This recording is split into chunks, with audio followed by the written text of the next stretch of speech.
So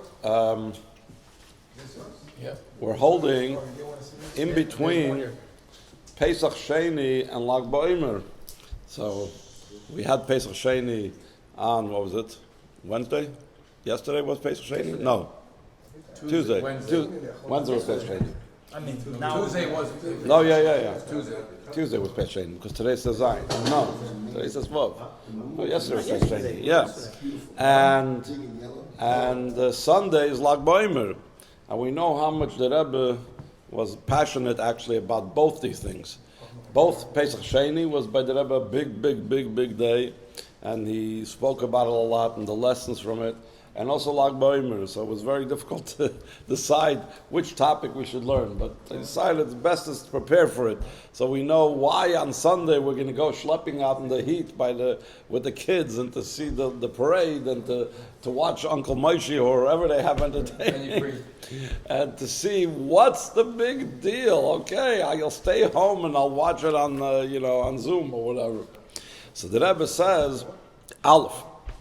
Lag BaOmer is a yom simcha. Inyan has simcha, but Lag BaOmer muvoim kama taimim. Why it's a happy occasion?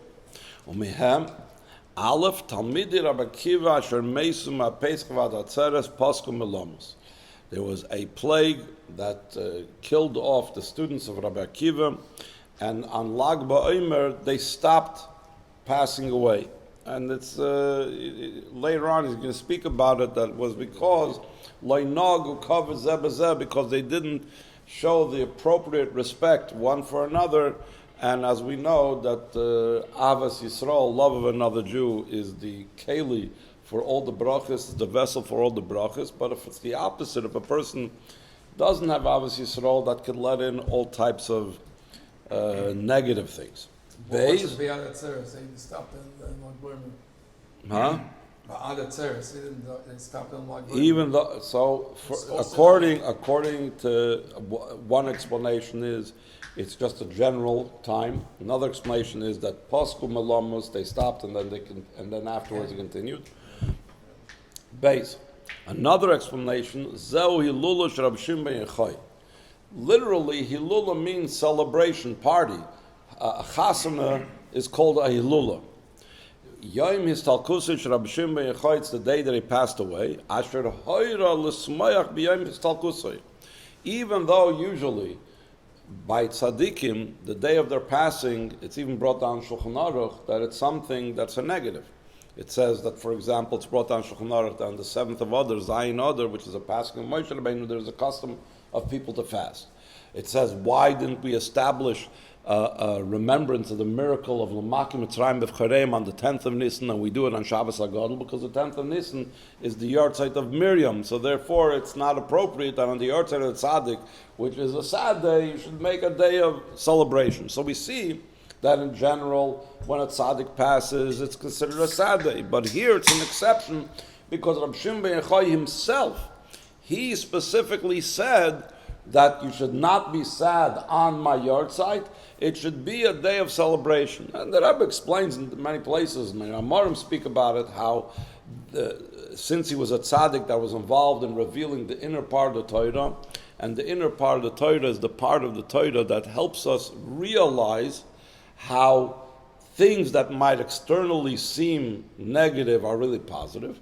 So because of that, the Rashb, who revealed the inner part of the Torah, who revealed the Zohar, so his day, which externally, it's a day of passing with tzaddik, externally it's a negative, his day, his passing is a joy because he was the revelation of Pnimis HaTorah. But anyway, the main point that the Rebbe wants to do over here is connect these two events of the Talmid Rabbi Akiva stopping to pass away, and on the other hand, Rabbi Shimon ben Yochai, who was one of the star students of Rabbi Akiva, passed away on that day. And how does it seemingly fit together? Kol ha'inyanim b'Torah meduyakim l'chalutim. Tzarech eloi marei sheyesh kesher mehusi ben shnei ha'iruyim ha'lolu b'nois v'lakach shel Rabbi Shimon ben Yochai talmid shel Rabbi Akiva. So in general, there has to be a connection between these two events, because everything is by divine providence, by Hashgacha Pratis. If two events occur at the same time, they must have a connection. Especially in this case, where Rabbi Shimon ben Yochai was a star student of Rabbi Akiva, so for sure his passing is connected somehow to the fact that the rest of the students of Rabbi Akiva stopped passing away on this day. What's the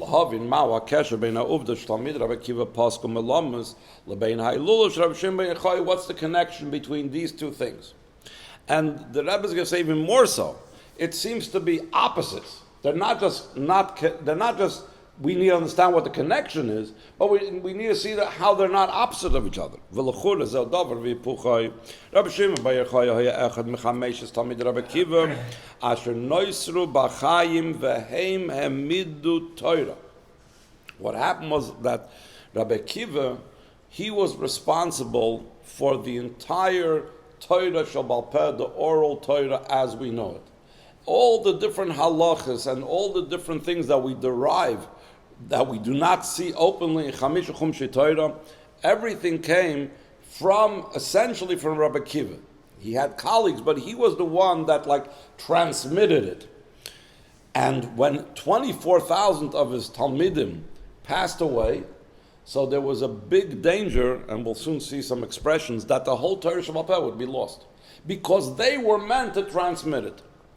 What was left? There were left 5 students. And these were star students of Rabbi Akiva, and they, in place of these 24,000 students, kept up the Mesorah, kept up the transmission of the Torah Shabbat Peh.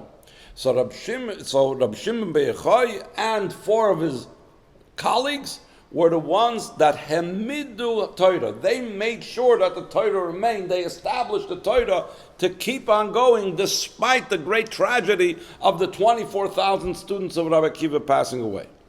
This means to say, Asimcha al kach shatamid Rabbi Akiva pasku melamus madgisha shalag ba'omer hu hayom sheboy Rabbi Shimon bar Yochai v'talmidim ha'acherim ha'achroinim, the last talmidim left of Rabbi Akiva, noisru b'chaim v'zoh ha'hepech meistalkos Rabbi Shimon ben Yochai. In other words, we're celebrating on the one hand when the students of Rabbi Akiva ceased passing away. So what's the big simcha? The big simcha is, but we had these 5, and these 5 would continue the tradition. And then we mark the simcha of Lag BaOmer because one of these 5 passed away. It's just the opposite of the entire theme of the first one. The first one is that despite the fact that all the 24,000 Talmidim passed away, at least these 5 remain. And then we sell another reason for the simcha is because one of them died. It doesn't fit in with the rest, with the whole idea. Who as follows. Kol Maisa v'Teirasai v'Avidasa Asher Avad Kol Yemei Chayav. The Alter Rebbe says in Tanya that a tzaddik's life is encapsulated and revealed and comes in its full fruition actually on the day of his passing. All of his Torah mitzvahs, all the divine and spiritual energy that a person did his entire life coalesces and comes together on the date of his passing. She'elahem chayav amitim. His spiritual life, the life of Torah mitzvahs, that's the true life of a tzaddik. That's when he's the ultimate perfection of the tzaddik is at the moment and at the day of his passing. The Cholza Meir Begili and all this shines in a revealed way for those that are able to tap into this. The Rebbe says in the footnote that we see is actually hinted in what it says when Sarah passed away. It says, Vayiyu Chayi Gomer Sarah, Shnei Chayi Sarah, Vatama Sarah. In the day that Sarah passed away, that was the day of her 127 years came together. It's not just her 127 years upon this earth finished. It's her entire life of 127 years, they came all together. I saw somewhere else the Rebbe brings a mashal of this, about the difference between each individual day versus how the entire life of the tzaddik comes together. It's similar to when we look at a word. Let's say a word in Lashon Kodesh. You have a beis, you have a reish, you have a vav, you have a chaf. Each letter has its own significance. But when they come together and they have now a meaning that is derived from the combination of all the four letters. It's completely above and beyond the individual energy that's in the Beis and the Reish and the Vav and the Chaf. It's of a totally different caliber now. Because now you have a completely different meaning by combining them, and now you have the word Baruch, which means gebench, blessed. So therefore, the same thing by the tzaddik. There's every single power and energy of every mitzvah he did throughout his life. And every single day of the year, he accomplished something. At the end of his lifetime, all of this comes together. All of this joins together, and they become as one. V'kivan shavidos of Rabbi Shimon b'Yochai haisa lahepech mechav dal dal talmid Rabbi Akiva shemeisum haisa zu avoida shegarma lepasku milamus kid lahalon. Now the Rebbe is going to point out that what Rabbi Shimon b'Yochai stood for was something that would stop and expressed what stopped the passing of all the other students. As he will explain later on what the Rashb stood for and what was the cause of their passing. Therefore, Hilula kasher shleimus havidasa meira begilu hu hayom shu apostle lag the day of his passing that we said is the full energy of the tzaddik. That combines and comes out on the very same day that they stop passing away. Because what Rabbi Shimon b'Yochai stood for was the same reason that there would be no more death amongst Talmidim of Rabbi Akiva. Ach yesh lahavin kiva shebein chameshes Talmid Rabbi Akiva haisa davke. His talkos Rabbi Shimon b'Yochai belag Boimer. Tzarech loymar sha'inyan shel pasku lamus kasher b'myuchad elav. We said that there was 5 students remained, not just Rabbi Shimon b'Yochai. 5 students remained of all the Talmidim of Rabbi Akiva. But it was only Rabbi Shimon b'Yochai's passing which indicated the culmination and the elevation of everything he did, and not the other Talmidim. How was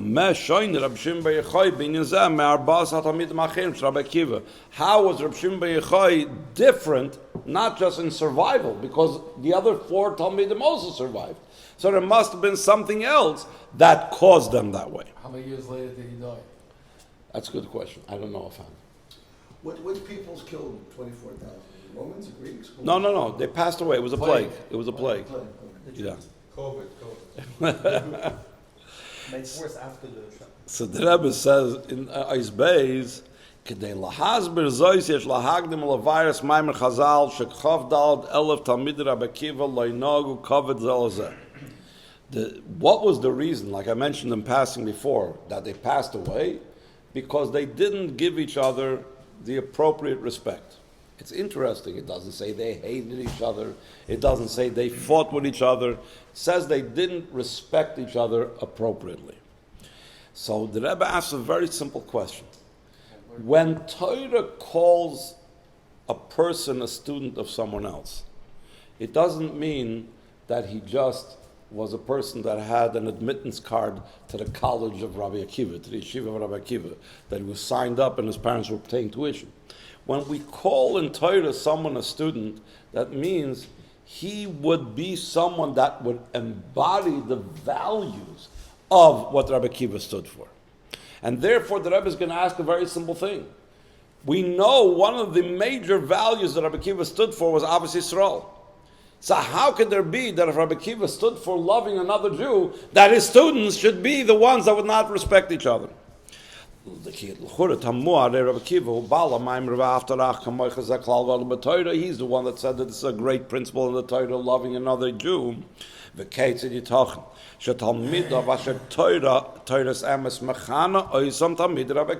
Torah calls them students.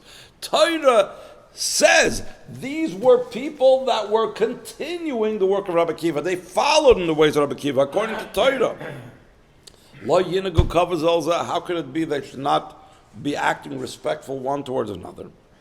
So, one of the explanations is L'chol echad mitalmidei Rabbi Akiva hoisa derech mishaloi lahavin as Torah's rabbi.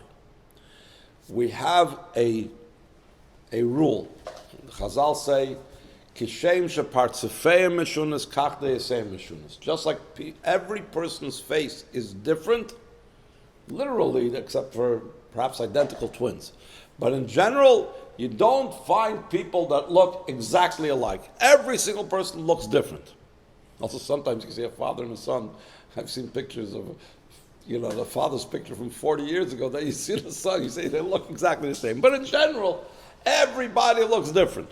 So just like everybody looks different, their mind, the way their mind works is different. So every one of the Talmidei Rabbi Akiva had their own approach and their analysis and their own intellect of how to examine and how to appreciate the teachings of Rabbi Akiva. The Rebbe brings also an example from what we learned in Pirkei Avos, that Rabbi Yochanan ben Zakkai had 5 students. And he asked them, so what's a good way that a person should go?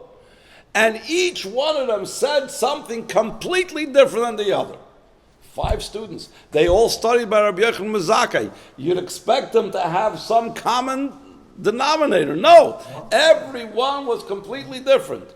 So the same thing, you had the Talmidei Rabbi Akiva. They each one had a different way of understanding the teaching of his Rebbe. And by the Talmidim of Rabbi Akiva, it wasn't just theoretical. They acted upon it. The way they understood their teaching of the Rebbe, that's how they performed their avodah, the service of Hashem. This one had the love of Hashem was primary, this one the awe of Hashem was primary, etc. V'chol echad mehem hayachader kol kach ba'ofen limudei v'avodasai ad asher kol echad choshev shemi she'eino yehoilach b'derech zu shleimusai nivgemes.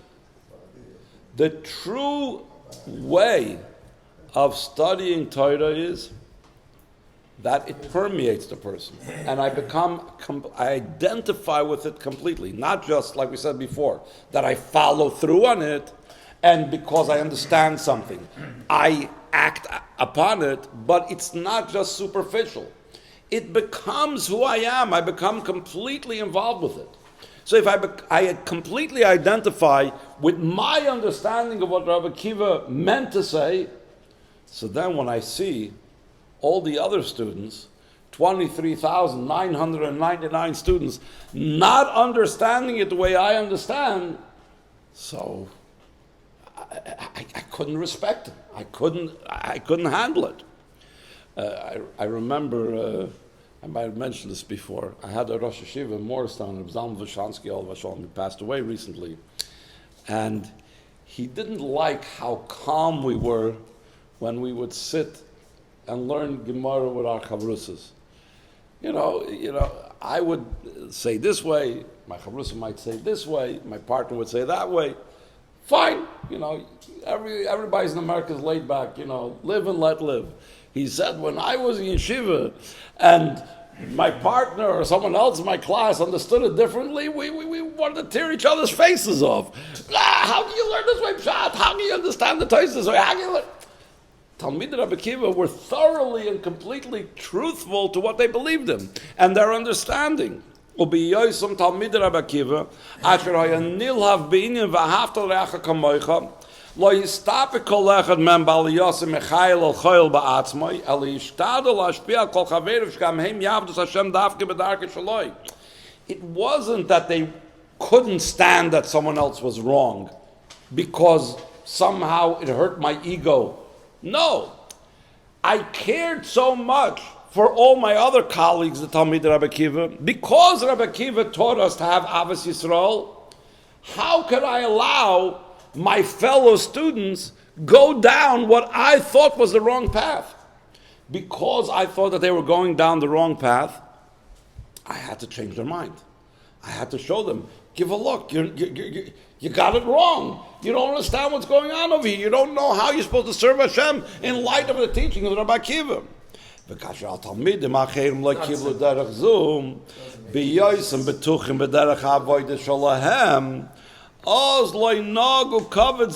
Listen to this.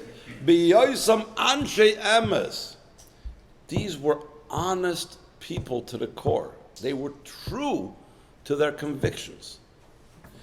Loi chas v'sholem achas v'peh v'achas b'lev. Achas v'peh v'achas b'lev is an expression used. You say one thing and you're thinking something else.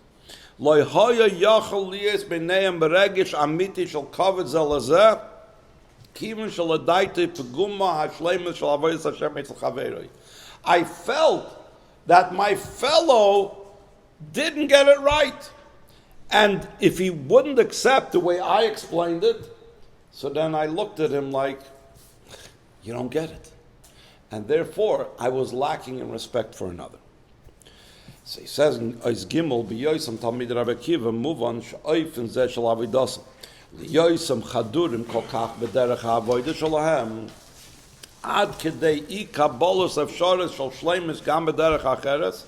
Yesh Lo Shoyrish Gam B'Avodasam Shel Rabbi Akiva Ba'atzmai.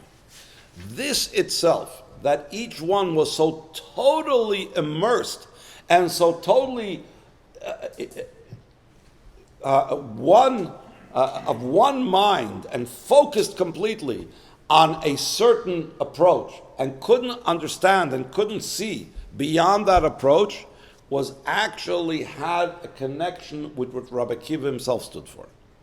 Rabbi Akiva chai kol yamav b'tshuka le'inyan shel mesiras nefesh ki mesuper b'gemara shel Rabbi Akiva amro talmidav kol yamai yisim mitztayr masa yavel yadav akimeno. It says that when Rabbi Akiva was being tortured by the Romans, and they eventually killed him because he was spreading Torah, and this was against the Roman way of trying to eradicate Torah by the Yidden, and he was suffering terribly.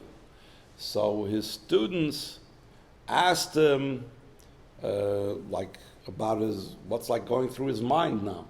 So Rabbi Akiva told his students at the time in the middle of his tortures before his execution, he told them, "What do you mean?" I'm like, "This is what I was looking forward all my life. My whole life I was looking forward to when I would be able to sacrifice my life for Hashem, and now finally I have it."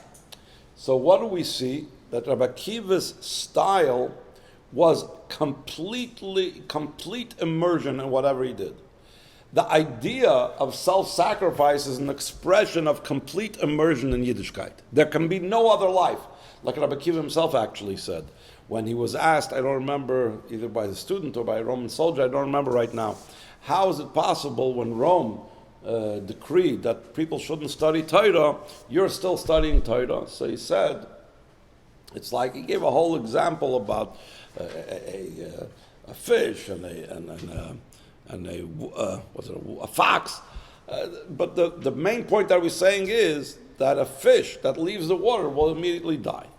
And for a Jew, Torah is like water, it's life, it's like a fish out of water, he can't live without it. So therefore, he felt this was his whole entire life.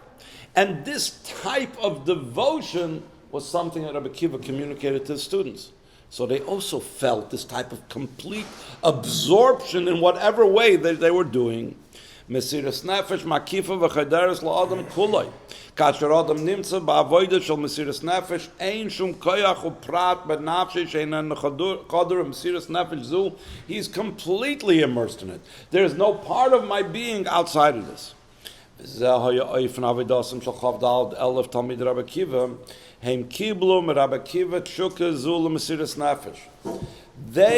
had received from Rabbi Akiva this type of desire. Their entire being was permeated with it.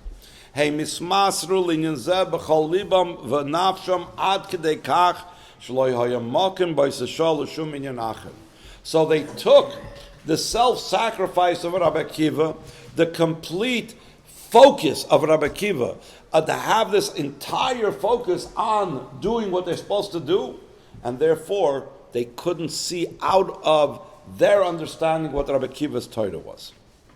So he says in Ois Daled, if so, it sounds like they were great people and they did unbelievably good things.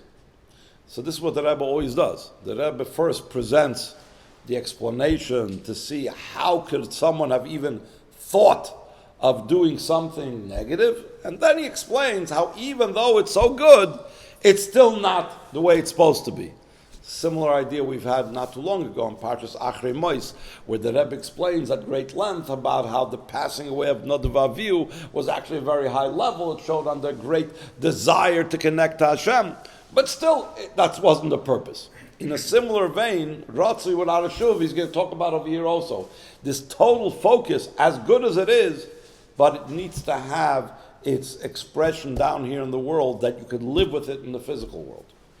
Lambrois zois dal polilis chashuv b'mayla agdol shalavidosam loyhoya ze b'shleimus lifi akavona ha'ru'uya avoida zu shal mesiras nefesh bilvad mevias ha'adam l'dei ratzui ha'ratzain lasetz min ha'olam ulagia el HaKadosh Baruch Hu b'klois ha'nefesh. That's something called, Chassidus calls it ratzui. That a person has this complete yearning, and literally his love for Hashem makes him want to expire in his love and become one with Hashem. V'lachein, lamrois shavuram zoi mile nefla, avoid the metech mesiras nefesh, ein zois hakavana b'shleim musa. We are not intended to leave this world. We are not intended to live in a world where people can't coexist. We are meant to be in this world, interacting with the world, engaging with the world. Ki hakavana el yoyne hi shemesiras nefesh haratzui teired v'tavi yoyser l'shuv lamshach salakus lamata. All our yearning for godliness, all our devotion to godliness is meant to express itself afterwards in coming down here into this world. It's just like we have this week's parsha, we talk about the Shemitah, the sabbatical year. The Shemitah year, you remove yourself from the world. But it's not to stay removed from the world. It's that after the Shemitah, you should engage again with the world after being spiritually uplifted during Shemitah. The same thing every Shabbos. Every Shabbos we disengage from the world, so that after Shabbos we should be able to engage with the world in a higher, more spiritual way as Shabbos imparted with us. The same thing, to be in such a type of world where there can't be the interaction of one with another, that's not the purpose.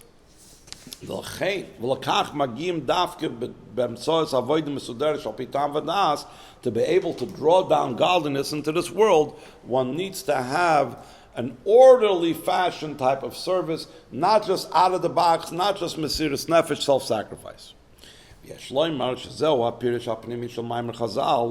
V'kulon meisu mepnei shelo inagu kavod zel zeh v'hoya ha'olam shamim.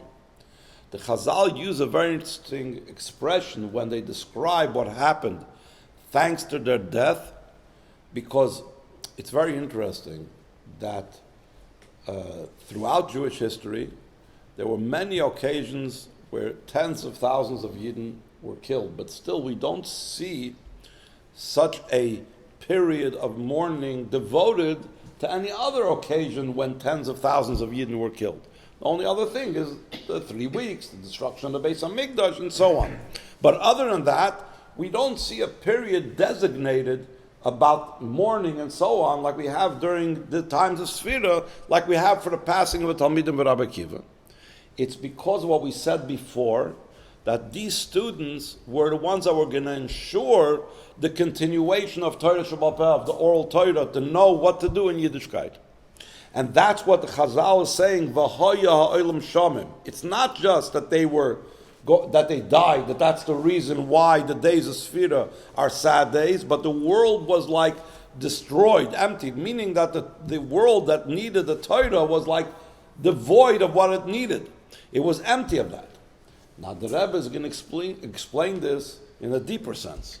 We said that a ratzui, going out of this world, is not enough. It needs to be brought down into the world. The students of Rabbi Akiva expressed a level of the world being shamim, empty. They did not bring godliness into the world. They were more out of this world type of people. Because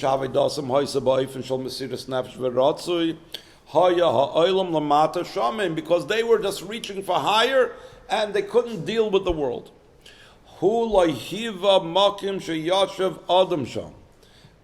There's a pasuk that says that they were in a wilderness, that no man was settled over there. They did not make this into a place where man could settle. El Kamidbar the Kedusha, they made it like a wilderness of holiness, meaning because of their holiness, they turned the world into a wilderness, an uninhabitable place, a place that's the spirituality is about being out of this world. Down here below to manifest godliness.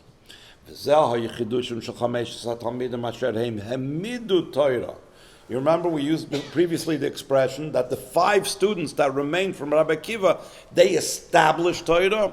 What does it mean? They brought it down. Avodah shel shuv. This avodah of returning down here, bringing the Torah down here, making sure that it engages with the world.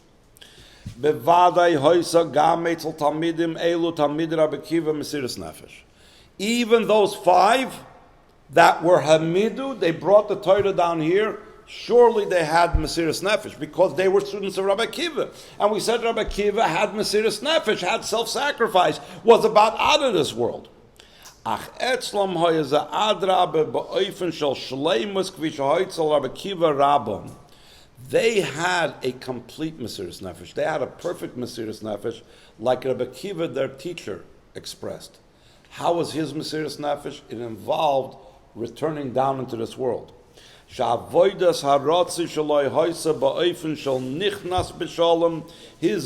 was in the way that he entered in peace. It brought to going out in peace. There's a Gemara that relates that there were 4 people that entered into the highest secrets of the Torah into Pardes. One of them was Rabbi Akiva. There was 3 others. One of them died. He couldn't handle it. Another one went crazy. Another one left Yiddishkeit. Only Rabbi Akiva, it says, entered in peace and came back in peace. So the Rebbe always emphasizes, why did he return in peace? Because when he entered, Nichnas was B'Shalom. He entered in a way of making peace between the divine and this world. He wasn't out to make a separation and a disengagement from the world. His elevation to the mystical realms was about joining it into this physical world. Mesiras hanefesh v'aratzi shaloi ha'izam mitchatkilam kasher nichnas ba'ofen shel b'shalom ba'ofen shegia la'acher mekain lidei yatsa b'shalom shuv Ritzaynoi li'saos ha'kadosh baruch hu b'chlois hanefesh u'loishim ha'gbolam hei v'yoisel dei tosefes shel chayes ad kedei shleimus ba'avoida shel hamshachas alakus lamata. It wasn't about leaving this world. It was about engaging with Hashem to bring it down into this world. And that's what these 5 leftover students did. The rest of the Talmidim were only about the Mesiras Nefesh, the Ratzui, without the Shuv. But the 5 Talmidim that remained alive, they were both about going up, but engaging afterwards in the world.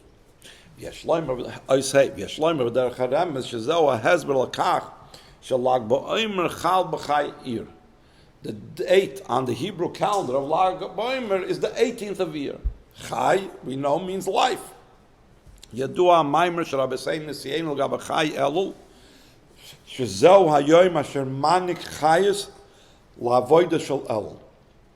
The date of Chayel, the birthday of the Baal Shem Tov and the Alter Rebbe, brings life, vitality, energy to Elul. So the Rebbe is going to say the same thing. Lag Boimer, which is Chai Iyar, gives life, vitality to the month of Iyar.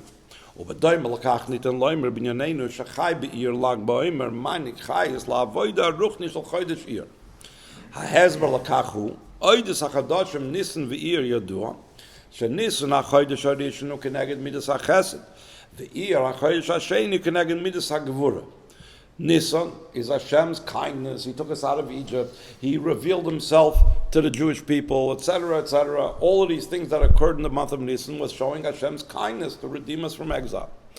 Iyar, on the other hand, is a level of Gevurah, severity. They went through the desert, and the difficulties of the wilderness, and so on. But also Gevurah, the difference between Chesed and Gevurah, Chesed is like water. Water comes down. Water always looks for the lowest place. Fire is pulling upwards. Gevurah, Iyar, is also about pulling upwards. Iyar on its own, without Chai Iyar, is about drawing away from the world.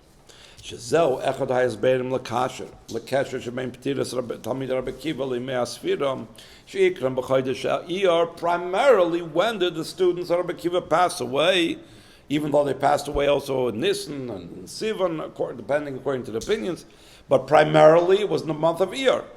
Since the students of Rabbi Akiva, we said, embodied this idea of leaving this world, so their passing was in the month that expresses this idea of going upwards. Lag Ba'omer, Umanik Chayis Ba'avoida Zu, Sha'arotzi V'Hala Lo Yiyu Ba'oifen HaMevi L'Dei Lamos V'Oilam Shameim. It shouldn't be such a type of Iyar, but Ela Adraba, who maybe Chayis Ba'avoida Zu, She Tavi L'Dei Avoida Shal Shuv, Nichnas B'Shalom V'Yatzav B'Shalom. The Chai or Lag Ba'omer makes sure that even when we disengage from this world, even when we ascend from the world, when we transcend the world, it's not about remaining outside, it's about bringing that extra energy back into the world. Chayis, we enliven the world, we give it life from that greater energy that we go up to get. Vav. Now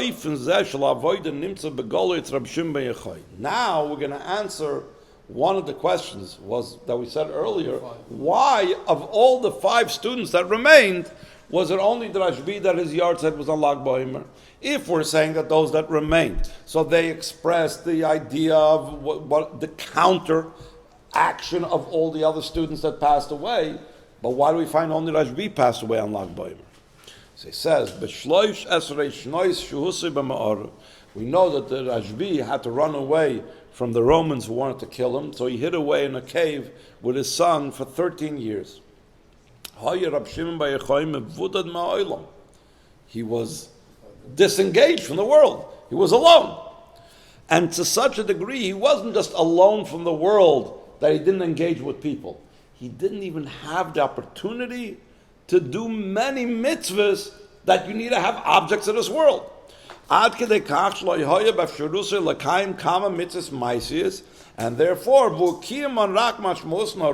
was only able to do it in the spiritual realms, like it says about the Ahavas, that when they did the mitzvahs, they didn't do it with physical tefillin, they did it in the spiritual realms. The same thing in Shimon ben Yochai, since he hid out in the cave, he didn't have an opportunity to do mitzvahs physically, he had to do it spiritually. But v'zehu ratzi, that shows the idea of being disengaged from this world. But that very disengagement, like we said, the elevation of the world is supposed to bring about a greater engagement with the world. When he left the cave,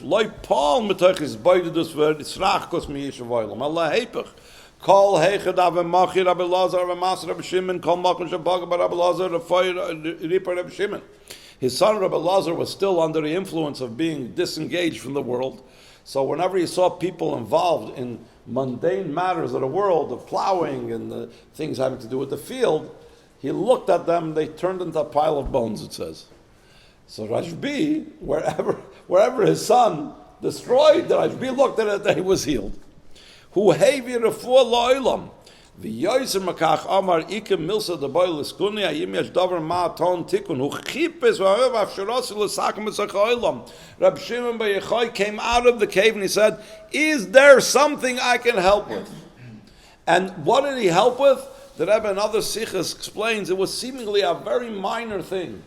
They told him that there's a certain field, that there was a body buried in this field, and because there was a body buried in this field, but they didn't know exactly where the body was buried, so koyanim, who are not allowed to be in contact with a grave or a dead body and so on, could not use this field as a shortcut to go to wherever they had to go. And instead they had to walk around this field. So the Rashb figured out, according to halacha, how they are able to cross through this field in such a way that they won't violate this halacha. And the Rebbe says, give a look. This was what the Rashb was concerned about. It's not even something that the whole Klal Yisroel. It's only a few people. Only Koyanim have this problem. And of course, it's not the Koyanim throughout Eretz Yisrael. It's only Koyanim that live in this area that they need to use this field as a shortcut. And it wasn't like they would not be able to get where they're going. It would just be they would have to go around. That's how concerned the Rashb was to even relieve a few people, a minimal amount of people, from any type of discomfort. That's how concerned the Rashb was for things in this world after being disengaged from the world for 13 years.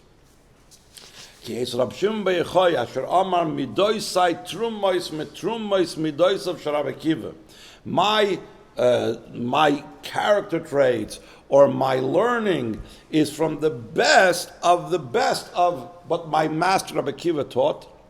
And what did we say Rabbi Akiva was about? Ahavas Yisroel. Rabbi Akiva was about nichnas b'shalom v'yotze b'shalom, how the Ratzi has to bring the shuv, how being transcendent has to help you in the world.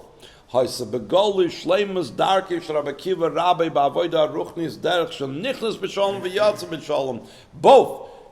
He's out of this world and then he comes into this world. In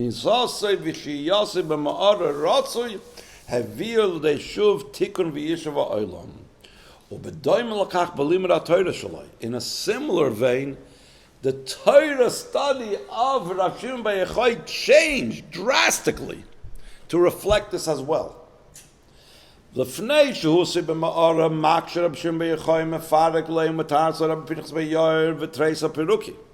says that before Rabbi Shimon bar Yochai spent these 13 years in the cave, so Rabbi Shimon bar Yochai would ask a question, and Rabbi Pinchas ben Yair would give him 12 answers on this question.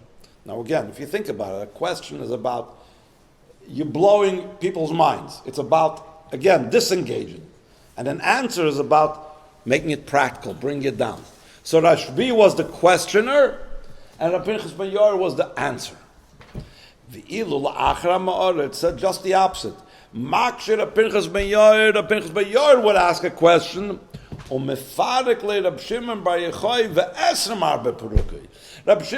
would answer now Rabbi Pinchas ben Yair, but kiflayim l'tashiyah, twice as much, 24 answers. Because again, by Rabbi Shimon bar Yochai, his being disengaged from this world brought him to bring down godliness into this world in the most powerful way.